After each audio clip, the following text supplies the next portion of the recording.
Hi guys, thanks for watching Mom Talks Wrestling. I'm Mom. This week we're going to talk about the draft. What?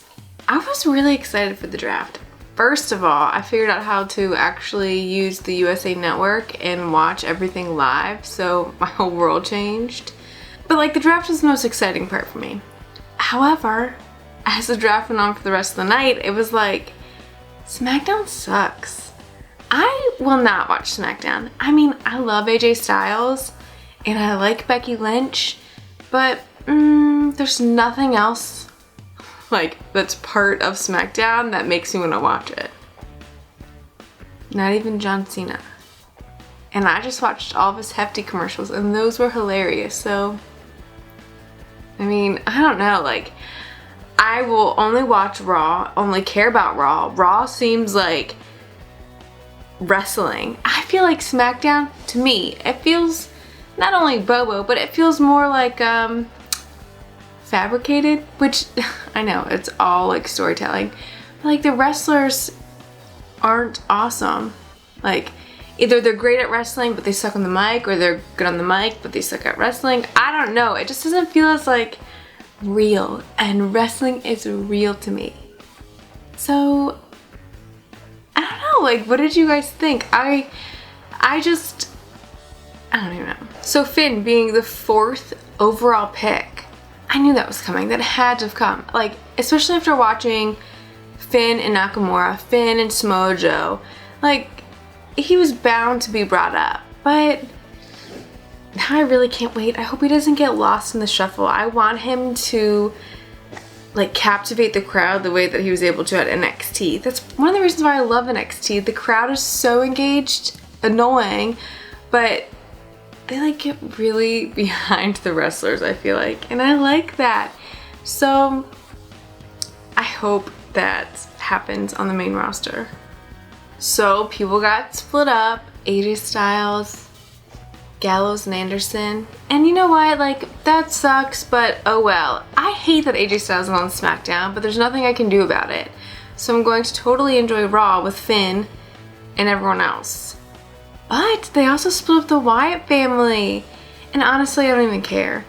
I was really excited about the Wyatts, I feel like, for a while, and they just kept losing, and then they were gone for a while, and then they had that weird copycat, I don't even know what it was. It looked just like the Final Deletion by the Hardy Boys, but it made me feel uncomfortable because it felt like there were racial overtones, and maybe I'm just reading into it because I live in the United States and I feel like that's everything. Like, that's all heightened right now, so maybe that's the lens I was filtering it through, but I did not like it. It made me feel uncomfortable, so I'm kind of glad they got split up. It sucks so that they couldn't ever like win anything, I feel like. And that they never brought up like Sister Abigail. Like, I've been waiting for her. Who is she?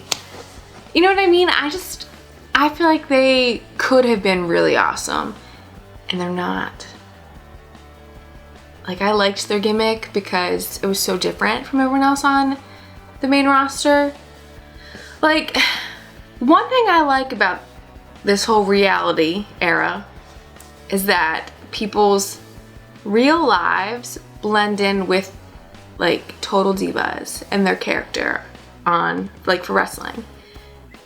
But the other thing I really miss about it, and I feel like NXT was good about this, is like the pageantry and like these fake, like obviously fake made up characters. And the Wyatt family had that, and they had everything I had been wanting, I feel like. They had costumes and personas and creepy music. And you know that they don't go about their real life acting like that. I mean, maybe they do, but you know what I mean? Does that make sense? Like, I can get Natty's character is also Natalya because of the way she portrays herself on social media and on Total Divas.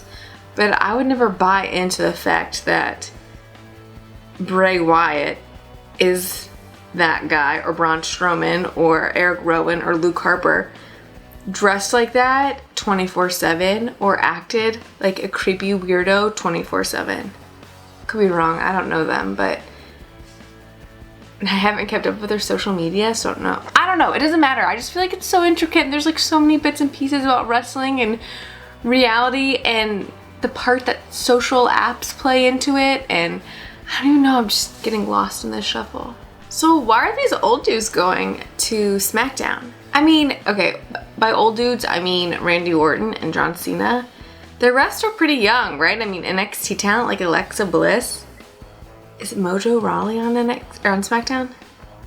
Yeah, so Mojo, Alexa Bliss, like, I don't know what's going to happen. I just can't even imagine thinking about it. And you know what? I don't ever want to find out because I won't watch it.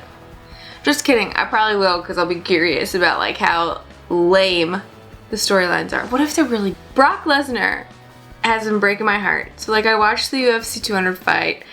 Honestly, all I want to do right now was like learn everything about UFC and kind of only watch UFC.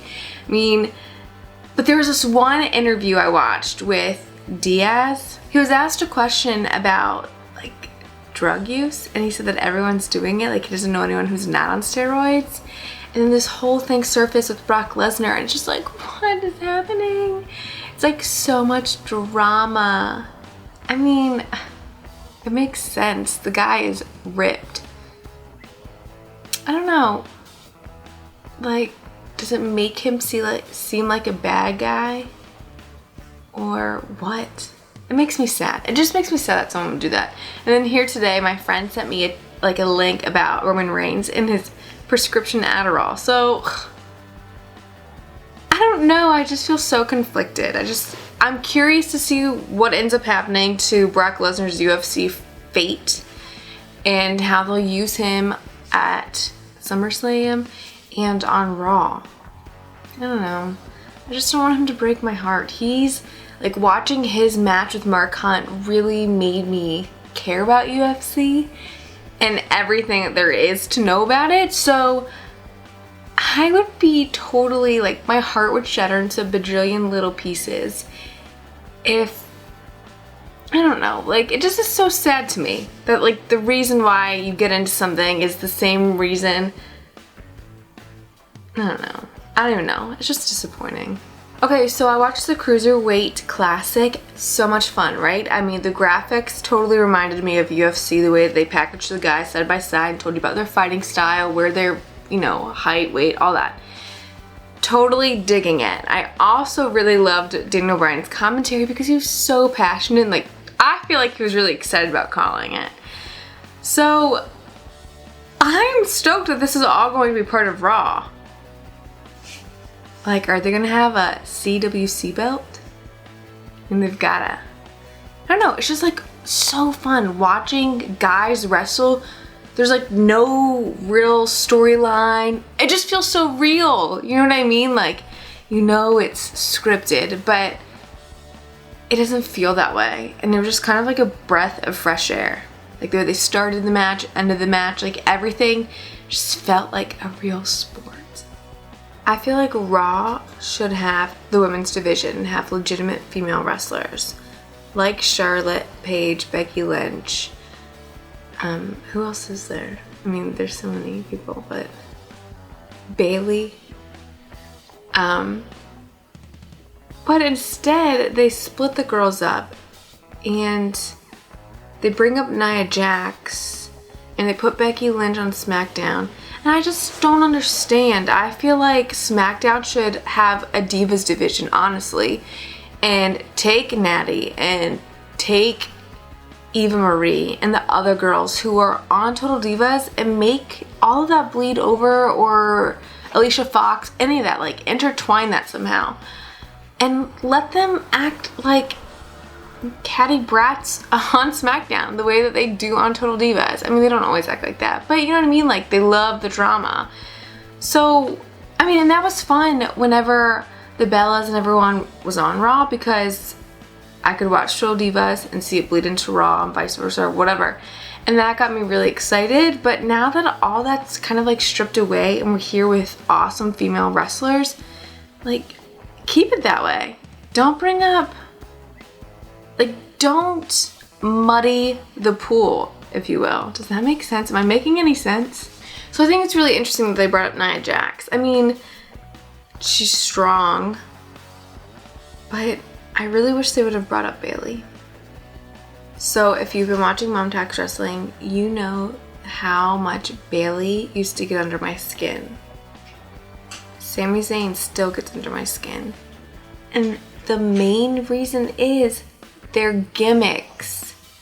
They grate my nerves.